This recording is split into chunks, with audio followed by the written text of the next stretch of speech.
So if you haven't watched my video on my other channel about my job update, I will update you now. So I just became a nurse practitioner last year. My very first nurse practitioner job was with a spine surgeon that I started in September last year. And today is my first day as heart failure clinic nurse practitioner. So it wasn't very long for my first job, but I wanted to kind of explain a couple things. So everything was going fine with the spine surgery job. As a matter of fact, I really loved it. I loved the staff. The surgeon was great, but there were some wrinkles come February. So I can't get into the details about it out of respect for the company I work for, and also the spine surgeon. But at one point during all of this, the spine surgeon decided that he didn't need an NP anymore because of different things that were decided. And so it got me worried. I was like, okay, well, if I don't have a collaborator, I'm not going to be able to continue to practice. So I immediately went online and started looking for jobs, and the first job I came across was this heart failure clinic job, and I applied, was interviewed a couple weeks later, and then a couple weeks after that I was given an offer that I accepted. And then it took about 6 weeks to actually start the job. So this has been a long process, but today's first day and it's going well. Lots of training still to do, but that's okay. So I just wanted to let everyone know not to panic like I did. There are certain things you can do if your collaborator decides that they want to leave or retire, or they don't need an APP anymore. And now of course I am speaking from a large organization type position. So if you work for just a single office, that it's going to be a little different. So for a large organization, you should have more than one collaborator.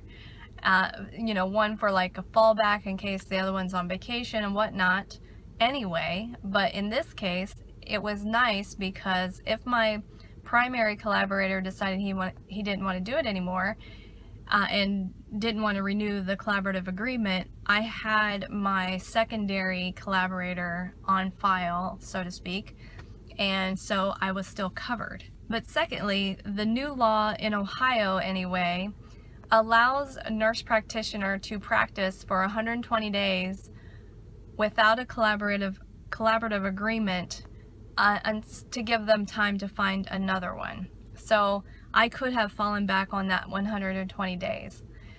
So that was an option. Again, these are things I had to find out, but whatever, I found them out. Third, because I work in a large corporation, a hospital, the new job that I was able to find is within the same corporation, so it was a smooth transition, really.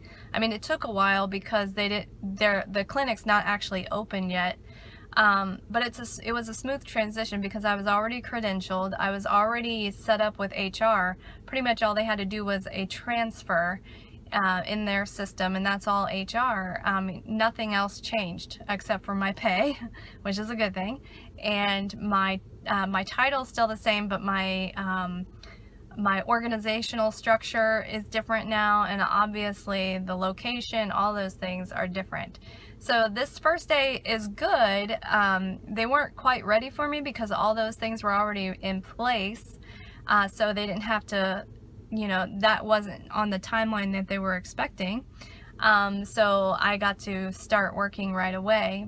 So everything was really smooth, and this is one reason why I probably will always work for a large corporation, because it was a smooth transition and everybody was kind, and I really didn't want to leave surgery, but I think it was the best situation outcome that could have been. So anyway, so I just wanted to give you the update and let you all know what's going on, and I will try to post more videos in the future.